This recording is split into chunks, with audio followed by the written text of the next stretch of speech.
Roman স্ক্রিপ্টে Kokborok ভাষায় প্রশ্নপত্র ও পাঠ্যপুস্তকের দাবিতে শিক্ষা ভবনে ডেপুটেশন প্রদান করল আদিবাসী কংগ্রেস। রোমান স্ক্রিপ্টে ককবরক ভাষার দাবিতে দীর্ঘদিন ধরে আন্দোলন চালিয়ে আসছে একাধিক সংগঠন।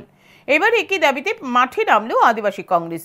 সোমবার আদিবাসী কংগ্রেসের পক্ষ থেকে কংগ্রেস ভবনের সামনে থেকে এক র্যালি সংঘটিত করা হয়। র্যালিটি শিক্ষা ভবনের সামনে গিয়ে শেষ হয়। সেখান থেকে এক প্রতিনিধি দল শিক্ষা ভবনে গিয়ে ডেপুটেশন প্রদান করে। আদিবাসী কংগ্রেসের চেয়ারম্যান শব্দকুমার জামাতিয়া জানান, কিছুদিন পূর্বে ভাষা কমিশন একটা সিদ্ধান্ত নিয়েছে, বাংলা স্ক্রিপ্ট এবং দেবনাগরী স্ক্রিপ্ট দিয়ে পাঠ্য বই ও প্রশ্নপত্র করা হবে।